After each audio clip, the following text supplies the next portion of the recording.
firmer, and the depth of support amongst the people of the United States is just astonishing and staggering. And I go home with a thought in mind that if we've got to come back again, which we may not have to because your support has been like tremendous, if we've got to come back again, we'll get a couple of RVs and do a proper tour. I think that we've seen as they've gone across the country, support has continued to grow. Every city that they've gone out to, more and more people have shown up. And it's been really good to see. I think a lot of people are starting to recognize how ridiculous this case is. And I think a lot of people are starting to come around. Siggy Thordarson was basically the key witness in the U.S. prosecution's case against Julian Assange. And he has recently given an interview in an Icelandic magazine called Student, where he admits to fabricating all of that information. And not only does he admit to fabricating it, he also offers hard proof in the terms, in the way of like chat logs and things like that show that he was lying the entire time. So all of the computer intrusion and hacking charges have imploded, which means that the case is imploded. And so in a sane world, that would mean that the case is thrown out immediately. What Wikileaks offers us is something, it makes journalism a science as much as possible. They don't offer conjecture or opinion. It's not some pundit or talking head rambling on about what they think about something. They offer source documentation, authenticated, verifiable source documentation, and they've never gotten it wrong. There isn't another media organization on planet Earth that can say that they have a 100% record of accuracy. So seeing the level of support just grow and grow and grow has really, it's what we've been waiting for. So I think that we're really at a turning point and we're kind of reaching critical mass now. It's the people of the continental United States for their treasures, and that treasure in particular, I've said it over and over again, that treasure is the First Amendment, because the First Amendment in 1793 attached to the United States Constitution holds within it the essence of understanding that freedom only comes through knowledge. Knowledge brings freedom. This is the extraordinary gift and understanding of Jefferson and his friends, that to have freedom, you need knowledge. A great treasure is the Bill of Rights. We don't have a Bill of Rights in Australia, and every election the parliamentarians squabble about, yes, we'll do it next week, or maybe the week after, but I guess we'll get one eventually. That you can only be free if you know stuff. And that is essentially the motivation of Julian Assange and Chelsea Manning. That under those documents, the Iraq war files, the Afghan war logs, the Guantanamo detainee files, and the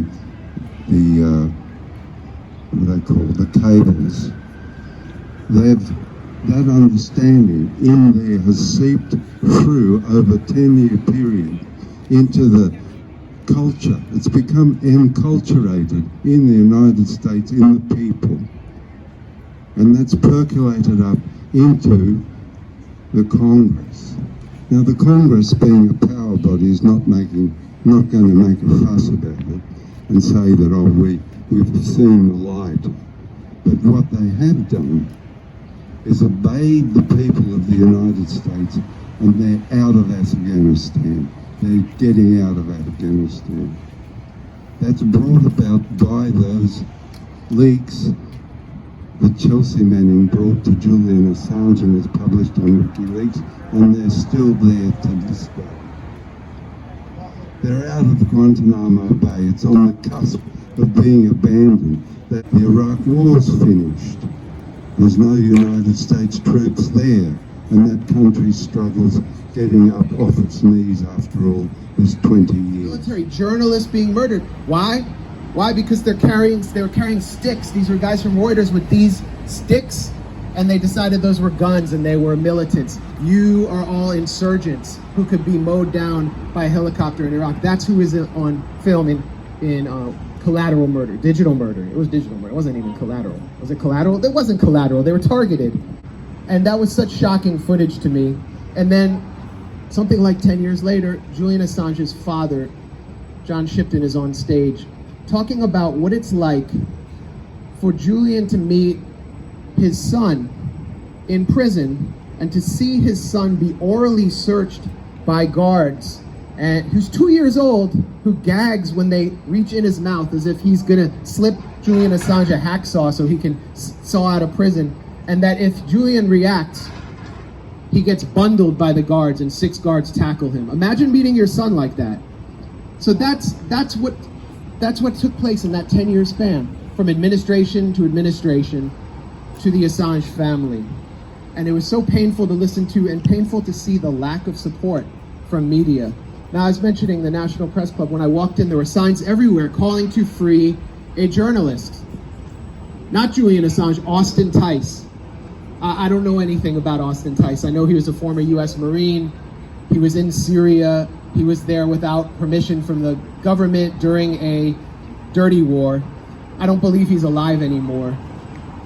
But there are signs everywhere because Austin Tice can be used as a political pawn in a dirty war against an official US enemy. There are no signs for Julian Assange because Julian Assange exposed the dirty war, because Julian Assange shows how the sausage is made in this town. He showed the inner workings of empire. Therefore, the National Press Club and the whole Beltway culture doesn't even consider him a journalist. So when his family showed up, it was only Cornel West, Brother Cornel, who came down from New York to represent.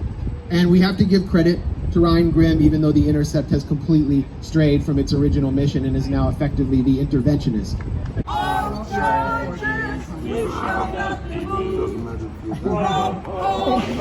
Nothing in the face.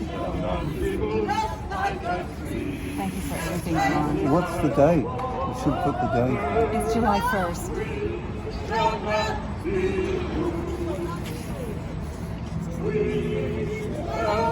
Oh, I put an English date.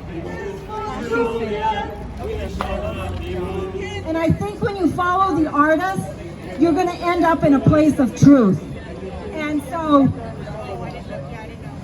this knockoff of David Dormino's beautiful sculpture, Anything to Say, it's a beautiful message. He wanted to invite people to step up on the 4th chair and speak and elevate our voices.